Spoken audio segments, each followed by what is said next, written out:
आइए दोस्तों, आज जानते हैं राष्ट्रपिता के बारे में। राष्ट्रपिता से आप जान गए होंगे कि हम किसके बारे में आज बातचीत करने वाले हैं। तो जो राष्ट्रपिता है उनका नाम है महात्मा गांधी। तो दोस्तों, महात्मा गांधी एक ऐसा नाम है जिसे सुनते ही सत्य और अहिंसा का स्मरण होता है।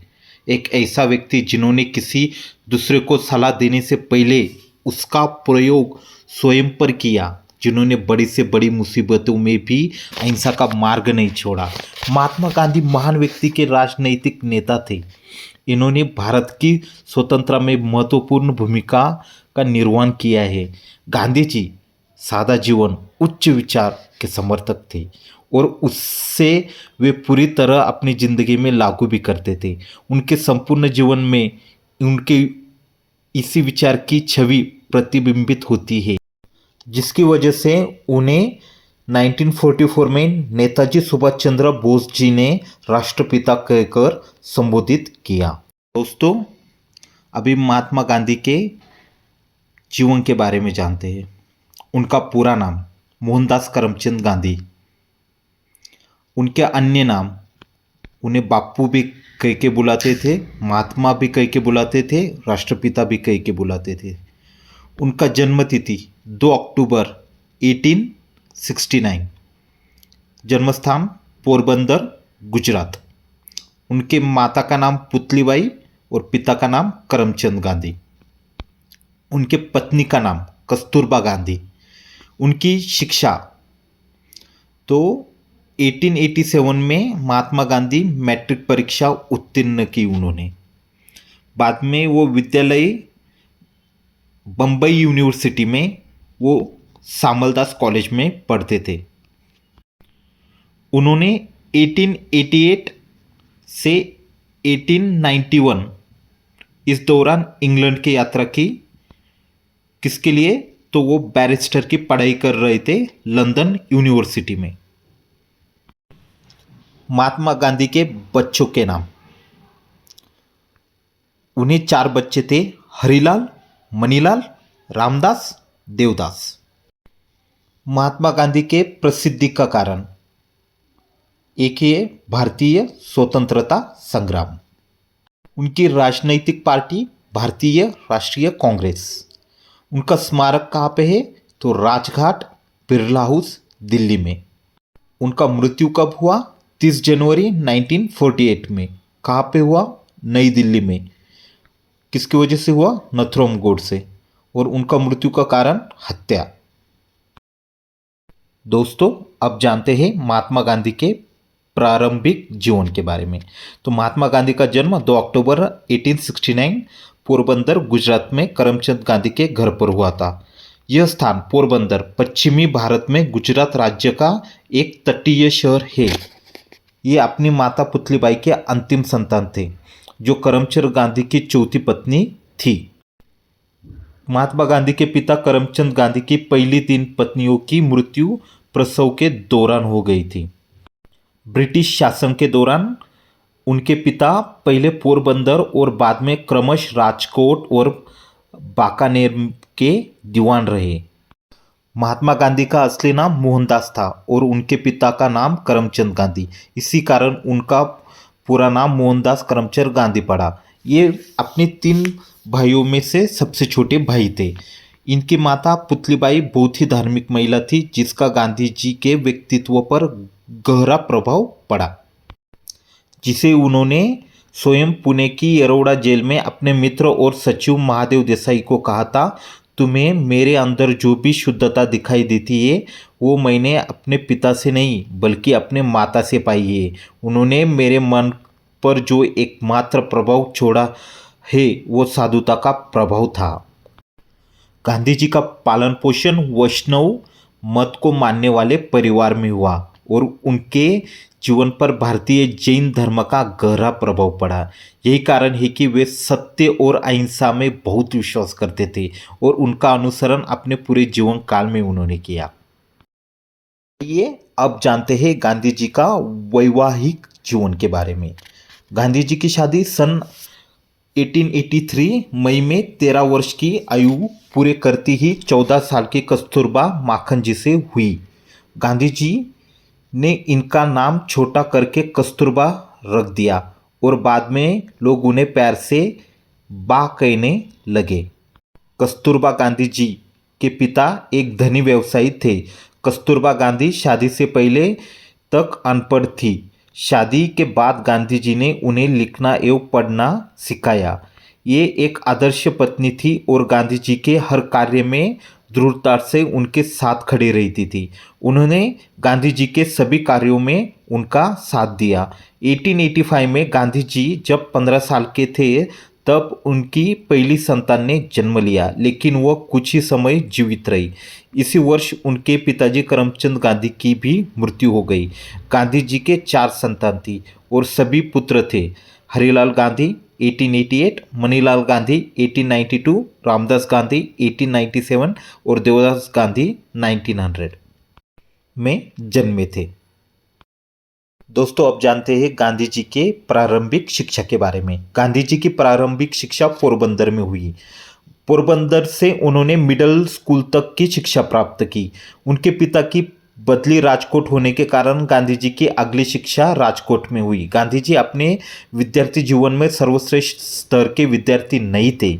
इनकी पढ़ाई में कोई विशेष रुचि नहीं थी। हालांकि गांधी जी एक औसत दर्जे के विद्यार्थी रहे, किंतु किसी किसी प्रतियोगिता और खेल में उन्होंने पुरस्कार और छात्रवृत्तियां भी जीती। 21 जनवरी 1879 में राजकोट के एक स्थानिक स्कूल में दाखिल हुए। यहाँ उन्होंने अंकगणित, इतिहास और गुजराती भाषा का अध्ययन किया। साल 1887 में जैसे तैसे उन्होंने राजकोट हाई स्कूल से मैट्रिक की परीक्षा उत्तीर्ण की और आगे की पढ़ाई के लिए भावनगर के सामलदास कॉलेज में प्रवेश लिया। घर से दूर रहने के कारण वे अपने पर ध्यान केंद्रित कर नहीं पाए और अस्वस्थ होकर पोरबंदर वापस लौट आए। यदि आगे की पढ़ाई का निर्णय गांधी जी पर छोड़ा जाता था, वो डॉक्टरी की पढ़ाई करके डॉक्टर बनना चाहते थे, किंतु उन्हें घर से इसकी अनुमति नहीं मिली। उनके उच्च स्तर की पढ़ाई इंग्लैंड में हुई। गांधी जी के पिता की मृत्यु के बाद उनके परिवार के एक करीबी मित्र भाऊजी दवे ने उन्हें वकालत करने की सलाह दी और कहा कि बैरिस्टर की पढ़ाई करने के बाद उन्हें पिता का उत्तराधिकारी होने के कारण उनका दीवानी का पद मिल जाएगा। उनकी माता पुतलीबाई और परिवार के कुछ सदस्यों ने उनके विदेश जाने के फैसले का विरोध किया, किंतु गांधी जी ने अपनी मां से वादा किया था कि वे शाकाहारी भोजन करेंगे। इस प्रकार अपनी मां को आश्वस्त करने के बाद उन्हें इंग्लैंड जाने की आज्ञा मिली। 4 सितंबर 1888 को गांधी जी इंग्लैंड के लिए रवाना हुए। यहाँ आने के बाद उन्होंने पढ़ाई को गंभीरता से लिया और मन लगाकर अध्ययन करना स्टार्ट कर दिया। हालांकि इंग्लैंड में गांधी जी का शुरुआती जीवन परेशानियों से भरा हुआ था। उन्हें अपने खान पान और पहनावे के कारण कई बार शर्मिंदा भी होना पड़ा, किंतु उन्होंने हर एक परिस्थिति में अपनी मां को दिए वचन का पालन किया। बाद में उन्होंने लंदन शाकाहारी समाज, लंदन वेजिटेरियन सोसाइटी की सदस्यता का ग्रहण किया और उसके कार्यकारी सदस्य भी बन गए। यहाँ उनकी मुलाकात थियोसॉफिकल सोसाइटी के कुछ लोगों से हुई, जिन्होंने गांधी जी को भगवद गीता पढ़ने को दी। Gandhi ji London vegetarian society के सम्मेलनों में भाग लेने स्टार्ट कर दिया और उसी पत्रिका में लेख लिखने लगे। यहाँ 3 वर्ष 1888 से लेके 1891 तक रहकर अपने बैरिस्टर की पढ़ाई उन्होंने पूरी की और 1891 में ये भारत लौट आए। बैरिस्टर पदवी लेने के बाद गांधी जी का 1891 से लेके 1893 तक का समय हम अब जानते हैं। 1891 में जब गांधी जी भारत लौटकर आए तो उन्हें अपनी मां की मृत्यु का दुखद समाचार प्राप्त हुआ। उन्हें यह जानकर बहुत निराशा हुई कि वकालत एक स्थिर व्यावसायिक जीवन का आधार नहीं है। गांधी जी ने बंबई जाकर वकालत का अभ्यास किया, किंतु स्वयं को स्थापित नहीं कर पाए और वापस राजकोट आ गए। यहाँ उन्होंने लोगों की अर्जियां लिखने का कार्य शुरू कर दिया। एक ब्रिटिश अधिकारी को नाराज कर देने के कारण इनका यह काम भी बंद हो गया। अब जानते हैं गांधी जी के अफ्रीका यात्रा के बारे में। एक वर्ष का कानून के असफल अभ्यास के बाद गांधी जी ने दक्षिण अफ्रीका के व्यापारी दादा अब्दुल्ला का कानूनी सलाहकार बनने का प्रस्ताव स्वीकार कर लिया। 1883 में गांधी जी ने अफ्रीका इडबन के लिए प्रस्थान किया। इस यात्रा और वहाँ के अनुभवों ने गांधी जी के जीवन को एक महत्वपूर्ण मोड़ दिया। इस यात्रा के दौरान गांधी जी को भारतीयों के साथ हो रहे भेदभाव का परिचय हुआ। उन्होंने भेदभाव को देखा। ऐसी कुछ घटनाएं उनके साथ घटित हुई जिससे उन्हें भारतीयों और अश्वतों के साथ हो रहे अत्याचार का अनुभव हुआ। जैसे 31 मई 1883 को प्रिटोरिया जाने के दौरान प्रथम श्रेणी के टिकट के बावजूद उन्हें एक श्वेत अधिकारी ने गाड़ी से धक्का दे दिया और उन्होंने ठिठुरते हुए रात बिताई, क्योंकि वे किसी से पुनः अपमानित होने के डर से कुछ नहीं कर सके। एक अन्य घटना में एक घोड़ा चालक ने उन्हें पीटा क्योंकि उन्होंने एक श्वेत अंग्रेजों को सीट देकर पायदान पर बैठकर यात्रा करने से इनकार कर दिया था। यूरोपियों के लिए सुरक्षित होटलों पर जाने से रोक आदि कुछ ऐसी घटनाएं भी जिन्होंने गांधी जी के जीवन का रुख ही बदल दिया। नटाल अफ्रीका में भारतीय व्यापारियों और श्रमिकों के लिए यह अपमान आम बात थी और गांधी जी के लिए एक नया अनुभव था। यही से गांधी जी के जीवन में एक नए अध्याय की शुरुआत हुई। गांधी जी ने सोचा कि ये यहाँ से भारत वापस लौटना कायरता होगी, अतः वहीं रहकर इस अन्याय का विरोध करने का उन्होंने निश्चय किया। इस संकल्प के बाद वे अगले 20 वर्षों 1893 से लेके 1894 तक दक्षिण अफ्रीका में ही रहे और भारतीयों के अधिकारों और सम्मान के लिए उन्होंने संघर्ष किया। जो उनका 20 वर्ष का कार्यकाल था वो 1893 से लेकर 1904 तक वो दक्षिण अफ्रीका में संघर्ष करते रहे।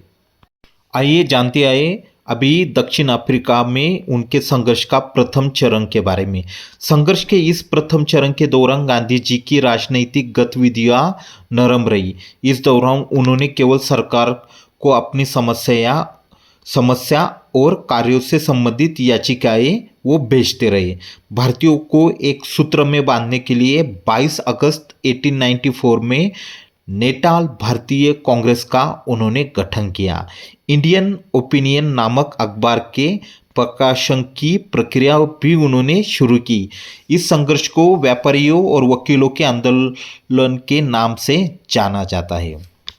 उनका संघर्ष का दूसरा चरण। अफ्रीका में संघर्ष के दूसरे चरण की शुरुआत 1906 में हुई। उस समय उपनिवेशों की राजनीतिक स्थिति में परिवर्तन हो चुका था, तो गांधी जी ने नए स्तर से आंदोलन का प्रारंभ किया। यही से मूल गांधीवादी प्रणाली की शुरुआत मानी जाती है। 30 मई 1910 में जोसान वर्ग के टालस्टॉय और फिनिक्स सेंटमेंट की स्थापना की। कांग्रेस के कार्यकर्ताओं को अहिंसा और सत्याग्रह का प्रशिक्षण मिला। अब जानते हैं भारतीय स्वतंत्रता के आंदोलन में उनका सक्रिय भूमिका के बारे में। चंपारण और खेड़ा आंदोलन जो 1917 से लेकर 1918 में हुआ। साल 1917 में बिहार के चंपारण जिले में रहने वाले किसानों के हक के लिए गांधी जी ने आंदोलन शुरू किया।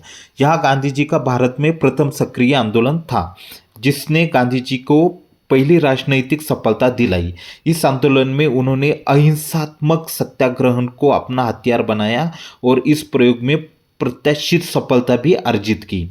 19वीं शताब्दी के अंत में गुजरात के खेड़ा जिले के किसान अकाल पड़ने के कारण असहाय हो गए और उस समय उपभोग की वस्तुएं भी काफ़ी दाम उन वस्तुओं का बढ़ चुका था। ऐसे में किसान करों का भुगतान करने में बिल्कुल असमर्थ थे। इस मामले को गांधी जी ने अपने हाथ में लिया और सर्वेंट ऑफ इंडिया सोसाइटी के सदस्य के साथ पूरी जांच पड़ताल के बाद अंग्रेज सरकार से बात की और कहा कि जो किसान पे लगाने वाले जो कर उस कर के बारे में उन्होंने ऐसा कहा कि किसान लगान देने की स्थिति में जो किसान है वो स्वतः ही वो लगान दे देंगे, पर बेशर्ते सरकार जो गरीब किसान है जो लगान का भुगतान नहीं कर सकते उनको लगान माफ कर दे।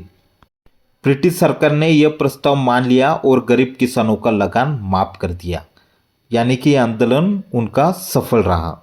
अब जानते हैं उनके दूसरे आंदोलन के बारे में। 1918 में अहमदाबाद मिल मजदूरों के हक के लिए उन्होंने भूख हड़ताल की। 1918 में अहमदाबाद के मिल मालिक कीमत बढ़ाने के बाद भी 1917 से दिए जाने वाले बोनस को काम बंद करना चाहते थे। और फिर मजदूर चाहते थे कि अगर तुम बोनस बंद कर रहे हो तो बोनस के स्थान पर मजदूरी में 35% की वृद्धि की जाए, जबकि मिल मालिक ने 20% से ही अधिक वृद्धि करना नहीं चाहते थे। गांधी जी ने इस मामले को सौंपने की मांग की, किंतु मिल मालिकों ने वादा खिलाफी करते हुए 20% वृद्धि की, जिसके खिलाफ गांधी जी ने पहली बार भूख हड़ताल की। यह इस भूख हड़ताल की सबसे खास बात थी। भूख हड़ताल के कारण मिल मालिकों को मजदूरों की मांग माननी पड़ी।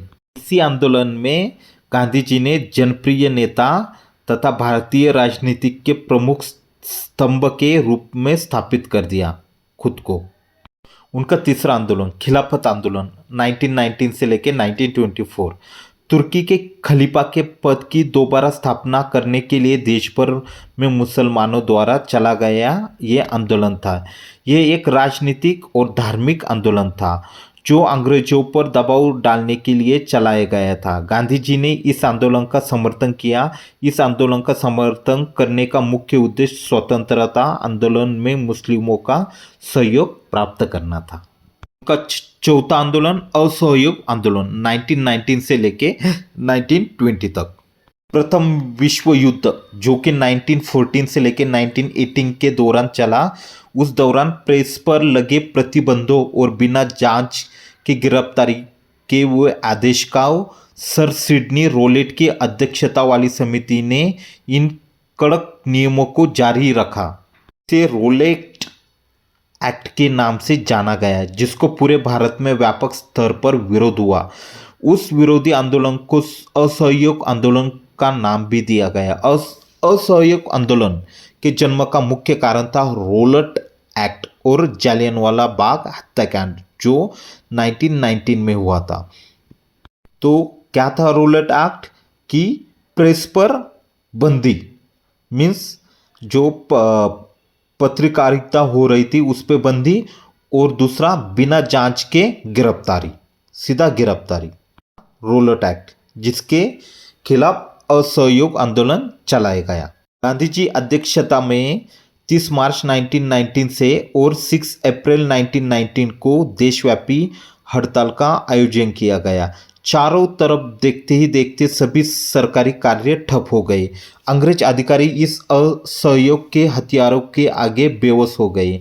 1920 में गांधी जी कांग्रेस के अध्यक्ष बने और इस आंदोलन में भाग लेने के लिए भारतीय जनमानस को प्रेरित कर दिया। उन्होंने गांधी जी की प्रेरणा से प्रेरित होकर प्रत्येक भारतीय ने इसमें बढ़ चढ़कर भाग लिया। इस आंदोलन को और अधिक प्रभावी करने के लिए हिंदू मुसलमान एकता को मजबूत देने के उद्देश्य से गांधी जी ने असहयोग आंदोलन को खिलाफत आंदोलन से जोड़ दिया। सरकारी आंकड़ों के अनुसार साल 1921 में 396 हड़ताल लोग आयोजित की गई, जिसमें 6 लाख श्रमिकों ने भाग लिया था और इस दौरान लगभग 70 लाख कार्य दिवसों का नुकसान हुआ था। विद्यार्थियों ने सरकारी स्कूलों और कॉलेज में जाना बंद कर दिया। वकीलों ने वकालत करना बंद कर दिया। श्रमिक वर्ग ने हड़ताल चलाया। इस प्रकार प्रत्येक भारतीय नागरिक ने अपने अपने ढंग से गांधी जी के इस आंदोलन के सफल बनाने में सहयोग किया। 1857 की क्रांति के बाद ये सबसे बड़ा आंदोलन था जिसमें भारत में ब्रिटिश शासन के अस्तित्व को खतरे में डाल दिया। अब जानते हैं चौरी चौरा कांड के बारे में जो 1922 में हुआ था। 1922 तक आते आते यह देश का सबसे बड़ा आंदोलन बन गया। एक हड़ताल की शांतिपूर्ण विरोध रैली के दौरान यह अचानक हिंसात्मक रूप में परिणत हो गया। विरोध रैली के दौरान पुलिस द्वारा प्रदर्शनकारियों को गिरफ्तार करके जेल में डालने से भीड़ आक्रोशित हो गई और किसानों के एक समूह ने फरवरी 1922 में चौरी चौरा नामक पुलिस स्टेशन में आग लगा दी। इस घटना में कई निहत्थे पुलिस कर्मियों की मृत्यु हो गई। इस घटना से गांधी जी बहुत आहत हुए और उन्होंने इस आंदोलन को वापस ले लिया। गांधी जी ने यंग इंडिया में लिखा था कि आंदोलन को हिंसक होने से बचाने के लिए वो हर एक अपमान, हर एक यातनापूर्ण बहिष्कार, यहाँ तक कि मौत भी सहने को तैयार हुए। आप जानते हैं उनके अगले आंदोलन के बारे में जो था सविनय अवज्ञा आंदोलन, जो 12 मार्च 1930 को हुआ था। इस आंदोलन का उद्देश्य पूर्ण स्वाधीनता प्राप्त करना था। गांधी जी और अन्य अग्रणी नेताओं को अंग्रेजों के इरादों पर शक होने लगा था कि वे अपने औपनिवेशिक स्वराज्य प्रदान करने की घोषणा को पूरी करेंगे भी या नहीं। गांधी जी ने अपनी इसी मांग का दबाव अंग्रेजी सरकार पर डालने के लिए 6 अप्रैल 1930 को एक और आंदोलन का नेतृत्व किया जिसे सविनय अवज्ञा आंदोलन के नाम से जाना जाता है। इसे दांडी मार्च या नमक कानून भी कहा जाता है। यह दांडी मार्च गांधी जी ने साबरमती आश्रम से निकाली। इस आंदोलन का मुख्य उद्देश्य सामूहिक रूप से कुछ विशिष्ट गैर कानूनी कार्य को करके सरकार को झुकाना था। इस आंदोलन के प्रबलता को देखते हुए सरकार ने तत्कालीन वायसराय लॉर्ड इटविन को समझाते एक लेख भेज दिया था। जब तत्कालीन वायसराय लॉर्ड इटविन ने जो समझौते के लिए वो जो आए थे, गांधी जी ने यह समझौता स्वीकार कर लिया और आंदोलन को वापस ले लिया। उनका अगला आंदोलन था भारत छोड़ो आंदोलन, अगस्त 1942 में हुआ। क्रिप्स मिशन की विफलता के बाद गांधी जी ने अंग्रेजों के खिलाफ अपना तीसरा बड़ा आंदोलन छेड़ने का निर्णय लिया। इस आंदोलन का उद्देश्य तुरंत स्वतंत्रता प्राप्त करनी थी। 8 अगस्त 1942 कांग्रेस के बंबई अधिवेशन में अंग्रेजों भारत छोड़ो का नारा दिया गया। 9 अगस्त 1942 को गांधी जी के कहने पर पूरा देश आंदोलन में शामिल हो गया। ब्रिटिश सरकार ने इस आंदोलन के खिलाफ काफ़ी सख्त रवैया अपनाया। इस आंदोलन को दबाने में सरकार को 1 वर्ष से भी अधिक समय लग गया था। अब जानते हैं भारत का विभाजन और आज़ादी के बारे में। अंग्रेजों ने जाते जाते भी भारत को 2 टुकड़े में बांट दिया। द्वितीय विश्व युद्ध के दौरान अंग्रेजों की स्थिति बहुत कमज़ोर हो गई थी। उन्होंने भारत को आज़ाद करने के संकेत दे दिए थे। भारत की आज़ादी के साथ ही जिन्ना के नेतृत्व में एक अलग राज्य पाकिस्तान की भी मांग होने लगी थी। गांधी जी देश का बंटवारा नहीं होने देना चाहते थे, किंतु उस समय परिस्थितियों की प्रतिकूल होने के कारण देश को 2 भाग में बांटा गया। अब जानते हैं महात्मा गांधी की मृत्यु के बारे में। नथुराम गोडसे और उनके सहयोगी गोपाल दास ने 30 जनवरी 1948 को शाम 5:17 पर बिरला हाउस में गांधी जी की गोली मारकर हत्या कर दी। जवाहरलाल नेहरू ने गांधी जी की हत्या की सूचना इन शब्दों में दी, हमारे जीवन से प्रकाश चला गया और आज चारों तरफ से अंधकार छा गया। मैं नहीं जानता कि मैं आपको क्या बताऊं और कैसे बताऊं। हमारे प्यारे नेता राष्ट्रपिता बापू अब नहीं रहे।